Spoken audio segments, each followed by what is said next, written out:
Honey, is that the smiling man at the window again? What the hell is he doing?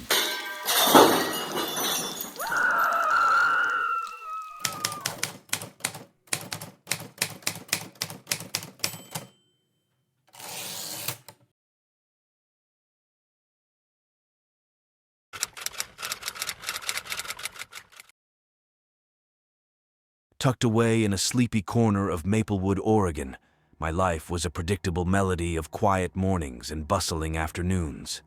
The city's energy pulsed a few miles away, yet our little city remained a sanctuary from the daily chaos. Until recently, my days were a whirlwind of ringing phones and endless paperwork as a receptionist at a bustling law firm. A sudden development, however, threw my routine into disarray. The day shift manager at the local bookstore, a woman known for her infectious enthusiasm for literature, announced her maternity leave, which left a vacancy that needed to be filled. My years spent navigating the administrative labyrinth of the law firm were surprisingly deemed a perfect fit for the bookstore's tranquil environment. While such a drastic shift would normally leave me flustered, the truth was, I'd secretly harbored a yearning to escape the corporate world and get lost in the calming embrace of books for quite some time. 2 years trapped in the nocturnal underbelly of the city had wreaked havoc on my well-being.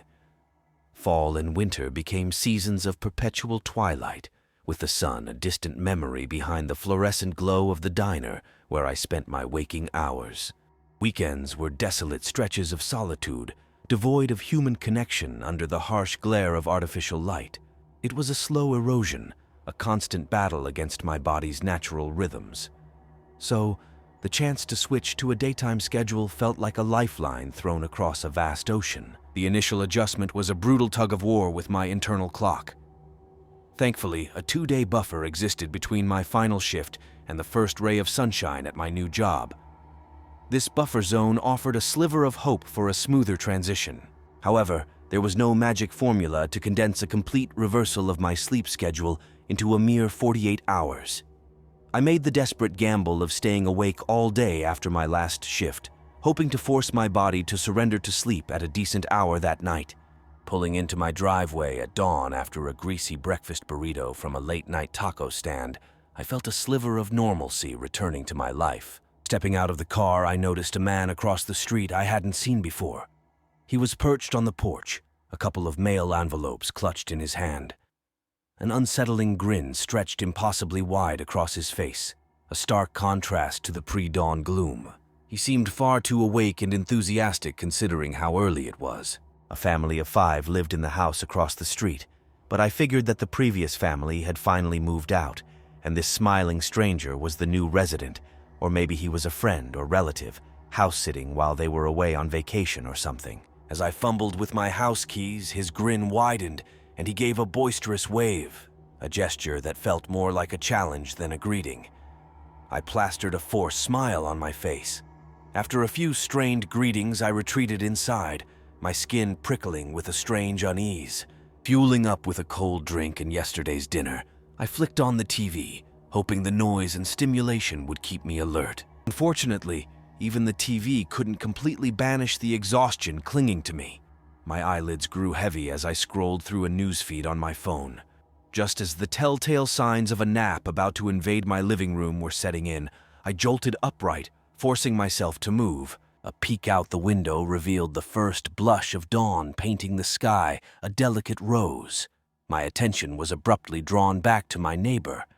He remained on his porch, that unsettling grin plastered across his face. A knot of unease tightened in my stomach.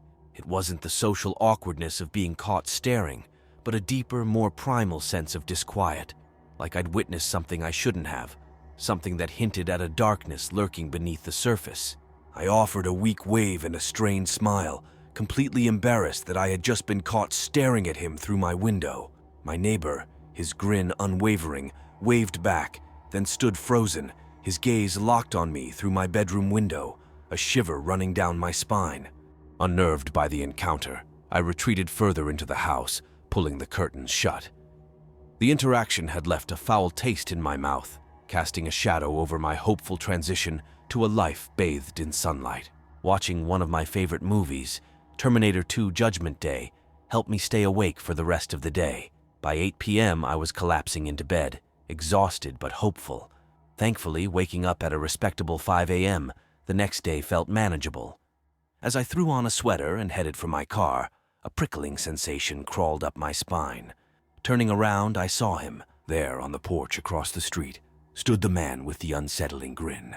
Offering a half-hearted smile, I got into my car and pulled away. A quick glance through the rearview mirror showed him standing halfway down the driveway, his gaze fixed on me with that same creepy grin. Over the next few days, these bizarre encounters became a disturbing routine. Finally, after several days of adjusting to a more regular sleep schedule, thanks to the daytime shift, the unsettling interactions stopped. Around 8 a.m., a pounding on my door shattered the silence. Opening it to find a detective and a police officer, the sight of flashing lights sent shivers down my spine. They informed me that the family of 5 living across the street had been found murdered in their home. The police and detective wanted to know when I last saw them. I stammered out that it had been a few days and that I thought they moved from the neighborhood or were on vacation. I told them that I'd been seeing a man living there now. The officers exchanged a puzzled look, and they then explained that the medical examiner estimated the family had been dead for at least a week inside their own home, and the only reason the police found their bodies in the first place came from a welfare check initiated by a relative of the family. A wave of nausea washed over me. Who was the man I kept seeing? They revealed that upon initial inspection, it appeared no one else resided in the house.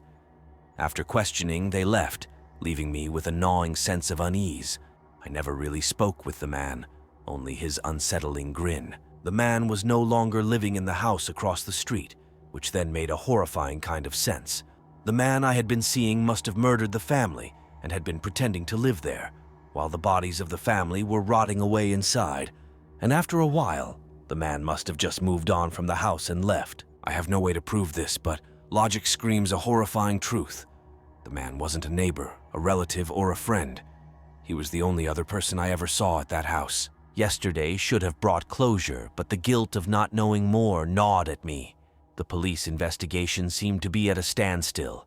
They had no leads on who could be responsible, and I wasn't able to get much sleep. Needing a break, I decided to grab breakfast at the local diner. As I pulled into the parking lot of the diner, across the street was a neighborhood. Suddenly, I saw a person emerged from one of the houses.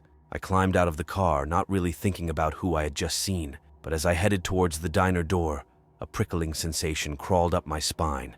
A quick glance back confirmed my worst fear. There, standing on the porch of a random house across the street, was the same man. He seemed to be staring directly at me.